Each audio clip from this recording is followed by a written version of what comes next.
श्री स्वामी समर्थ. सर्वांचे माझ्या मराठी यूट्यूब चॅनलमध्ये म्हणजे शंकर महाराजांचा आशीर्वाद या चॅनलमध्ये मनापासून स्वागत आहे. स्वामींच्या कृपेने तुमच्या सर्व चांगल्या इच्छा पूर्ण हो. मैत्रिणींनो, आज आपण वृषभ राशीसाठी 2025 हे कसे जाणार आहे ते आज आपण सविस्तर पाहणार आहोत. त्यामध्ये तुमची कारकीर्द असेल, व्यवसाय, प्रेमजीवन, शिक्षण, कुटुंब आणि आरोग्याची स्थिती यावर तपशीलवार माहिती जाणून घेणार आहोत आणि काही उपाय सांगणार आहे की जे उपाय केल्याने तुमचे 2025 अगदी सोप्या आणि छान पद्धतीने जाईल. तर ते उपाय तुम्ही नक्की करा. त्यासाठी व्हिडिओ स्किप न करता शेवटपर्यंत बघा. पहिलं आपण 2025 हे वर्ष वृषभ राशीच्या लोकांच्या करिअर आणि व्यवसाय संदर्भात कसे असणार आहे ते जाणून घेऊया. 29 मार्च 2025पर्यंत शनी 10व्या भावात राहून नोकरी आणि व्यवसायात प्रगती होईल. यानंतर 11व्या भावात गेल्याने तुमच्यासाठी आणखी चांगले वातावरण निर्माण होऊन समृद्धी वाढणार आहे. शनी आणि गुरुच्या संक्रमणामुळे तुमची 2025मध्ये नोकरी आणि व्यवसायात गेल्या वर्षीच्या तुलनेत काहीतरी नवीन आणि चांगले करणार आहात. व्यवसायाबद्दल बोलायचे झाले तर 2025मध्ये गुरु, शनी आणि राहू आणि केतूच्या चालीमुळे चांगले परिणाम मिळणार आहेत. तुम्हाला जास्त मेहनत करावी लागणार नाही.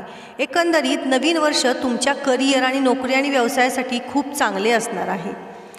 मैत्रिणींनो, वर्ष 2025 याच्यामध्ये वृषभ राशीच्या लोकांचे शिक्षण त्या संदर्भात थोडे पाहूया. जेव्हा शनीची दृष्टी 11व्या घरातून 5व्या भावात असेल आणि गुरुसुद्धा पहिल्या घरातून 5व्या आणि 9व्या भावात पाहत असेल तेव्हा तुमची शिक्षणात उच्च प्रगती होणार आहे. बघा, शनीची चाल बदलणार आहे, त्याचबरोबर तुमची शिक्षणात देखील प्रगती होणार आहे. स्पर्धा परीक्षांमध्ये जर तुम्ही प्रयत्न करत असाल तर तुम्हाला त्याचे फळ नक्की मिळणार आहे. अधिक परिश्रम केले तर त्याचे परिणाम अजून चांगले भेटतील तुम्हाला, कारण तुम्हाला जे ध्येय साधायचे आहे ते तुम्ही सहज साध्य करू शकाल शनीच्या वक्री चालीमुळे. 2025मध्ये सर्व ग्रह आणि नक्षत्र तुमचे अनुकूल आहेत. गुरुवाचे उपाय करावेत किंवा रोज कपाळभर केशरचा तिलक लावावा, यानेही तुम्हाला फायदा होईल. वर्ष 2025 हे वृषभ राशीच्या लोकांचे विवाह आणि कौटुंबिक जीवन कसे असेल ते थोडक्यात पाहूया.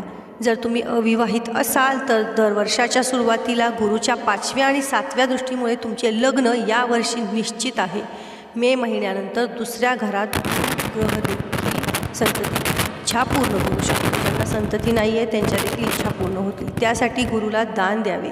वैवाहिक जीवनासाठी वर्षाची सुरुवात फारशी चांगली नाही, परंतु मार्चमध्ये शनी 7म भावातून दूर जाईल तेव्हा वैवाहिक जीवन आनंदी राहील.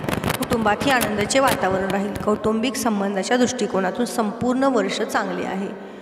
2025 हे वर्ष वृषभ राशींच्या प्रेमजीवनासंदर्भात कसे आहे ते पाहूया. मे महिन्याच्या मध्यापर्यंत बृहस्पती तुमच्या पहिल्या भावात राहतील आणि तुमच्या 5व्या आणि 7व्या भावात दिसेल. अशा परिस्थितीत जे प्रेमात आहेत आणि लग्न करू इच्छितात त्यांच्यासाठी परिस्थिती अनुकूल असेल. शुक्राचे संक्रमण देखील वेळोवेळी मदत करेल. केतूच्या संक्रमणामुळे प्रेमसंबंधामध्ये गैरसमज निर्माण होऊ शकतात, परंतु ते मे नंतर गैरसमज दूर होतील आणि प्रेमसंबंध पूर्वीपेक्षा अधिक दृढ होतील. तुमची भक्ती आणि प्रेमावरील विश्वास कमी होऊ देऊ नका. मैत्रिणींनो, 2025 हे वृषभ राशींच्या लोकांचे आर्थिक पैलू कसे असेल, आर्थिक स्थिती कशी असेल थोडक्यात. नवीन वर्ष 2025मध्ये केतूचे जे संक्रमण आहे तुमच्यासाठी खूप शुभ ठरणार आहे, ज्यामुळे तुमची जी आर्थिक संकटे आहेत ती दूर होणार आहेत. जर तुम्ही यापूर्वी कोणतीही गुंतवणूक केली असेल तर तुम्हाला त्यातून नफा मिळेल. सध्या तुम्ही जमीन, इमारत आणि वाहनात गुंतवणूक करू शकता. शेअर बाजारातून नफा मिळवण्यासाठी ही वेळ अनुकूल आहे, मात्र चांदीमधील गुंतवणूक तुमच्यासाठी अधिक फायदेशीर ठरू शकेल. गुरुच्या शुभ प्रभावामुळे तुमची आव्हाने कमी होतील. गुरु आणि शनीच्या चालीसोबतच धनघराचा स्वामी बुध ग्रहाची साथही तुम्हाला मिळेल. तर मैत्रिणींनो, 2025 हे वर्ष वृषभ राशीच्या लोकांचे आरोग्य कसे असेल त्याबद्दल थोडक्यात माहिती पाहूया. वर्षाच्या सुरुवातीपासून 29 मार्चपर्यंत चतुर्थ भावात शनीच्या राशीमुळे हृदय किंवा छातीभोवती अस्वस्थता थोडी जाणवू शकते, मात्र मार्चनंतर तुमची आरोग्याशी संबंधित सर्व समस्या संपण्याची शक्यता आहे. केतूच्या उपायासोबतच तुम्हाला योगासने किंवा चालणे हा तुमच्या दैनंदिन दिनचर्येचा भाग बनवावा लागेल. थोडा व्यायाम करावा लागेल जेणेकरून तुम्ही वर्षभर निरोगी राहाल.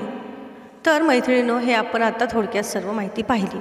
तर बघा, 2025 हे वर्ष वृषभ राशींसाठी चांगले जावे त्यासाठी तुम्ही काय उपाय करायचे हे मी थोडक्यात तुम्हाला सांगणार आहे. बघा, दररोज गाईला हिरवा चारा खाऊ घाला किंवा शुक्रवारी मुलींसाठी मेजवानी आयोजित करा. शुक्रवारी देवी लक्ष्मीच्या मंदिरात कमळाच्या फुलासह पिवळ्या वस्तू अर्पण करा. शनिवारी संध्याकाळी सावली दान करा. दर गुरुवारी आणि शुक्रवारी लक्ष्मीनारायण मंत्र आणि विष्णू सहस्त्रनामाचा जप करा.